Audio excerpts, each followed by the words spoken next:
Well, welcome back to our thought for the day for May the 2nd, the 2nd of May.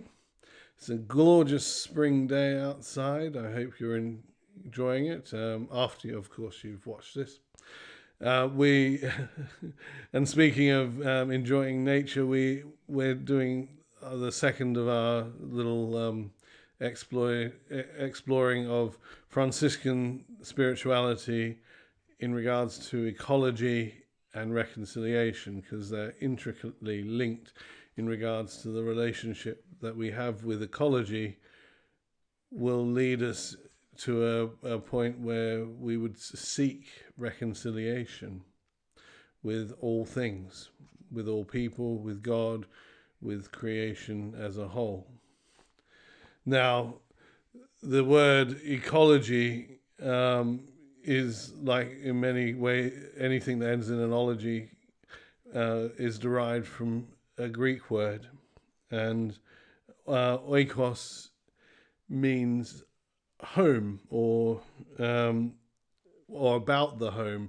So ecology is the study of home or environmental concerns, effectively how we live. And for the Franciscan, as I've said, it's a fitting word because the world is the Franciscan's cloister. The world is the home of the Franciscan. And when we think about it, it's actually all of our home. And if we make a mess in one part of our house, the rest of the household sort of experience it too. So I'm going for this section and looking at Francis and ecology. I'm going to largely read sections from Brother Ramon's book because he says it better than I can, and learn from those who are wiser than yourself, who experience life in a full thing. So Francis's loving compassion called forth a response from creatures and from fellow human beings. So a reciprocal and mutual relationship was created.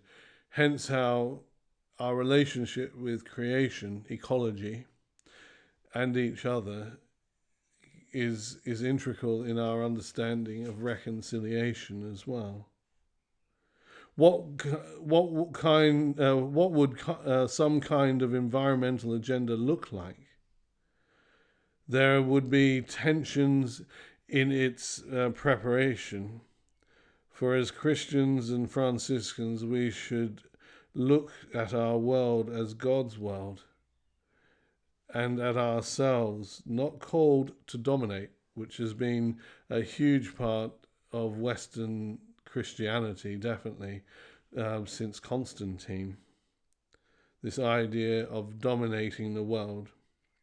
But as a cooperative and work together with people of goodwill, religious and not, for the good of our planet.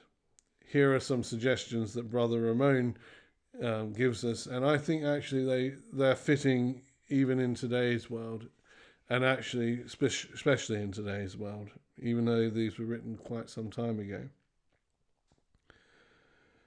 He quotes here Hans Kung, a theologian, who in his book Global Responsibility in Search of a New World Ethic says this.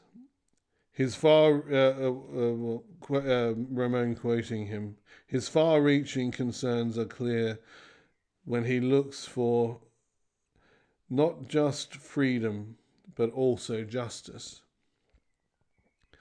Not just equality, but also plurality. Not just peace. Not just brotherhood, but also sisterhood. Not just coexistence, but peace. Not just productivity, but solidarity with the environment. not just toleration, but ecumenism. So there's this deep, what it would look like would be a deep partnership that looks at the whole, not just one aspect of it. Again, not to seek domination. He also suggests we need to work openly in dialogue with the world's great faiths and dedicated humanists, contributing our own insights and sharing those of others, confident in a Franciscan spirituality, but seeing the Provello and the hidden Christ wherever compassion is practiced. We need personally and corporately to work with agencies of environmental renewal and with the peace and justice movements across denominational and creedal barriers, employing time and talents in social and political concern wherever there is compromise, wherever there is no compromise, the way of Christ and Francis. Again, he says, we need to ask questions about the education of our children, strengthening all the new approaches of environmental and global awareness. We should seek to recover the sense of wonder, joy, awe, and aesthetic enjoyment of all the creative disciplines, integrating the scientific disciplines with music, art, dance, and play. We need to consolidate our Christ-centered faith, as Francis did. This involves the promotion of a contemplative attitude, teaching techniques of meditation, and integrating such an attitude to every aspect of human life, secular and religious. These are some touchstones that Brother Ramon identified coming out of the Franciscan spirituality, and the gift that this type of spiritual approach has for working with others.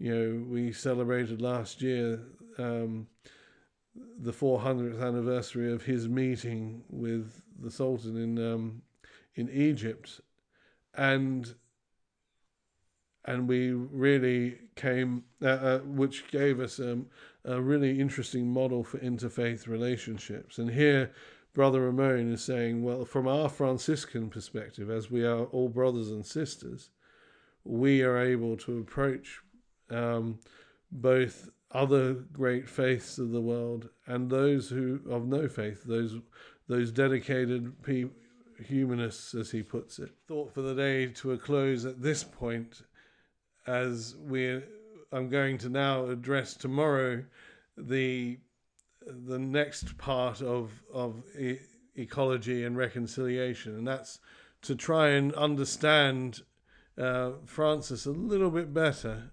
and his approach to ecology.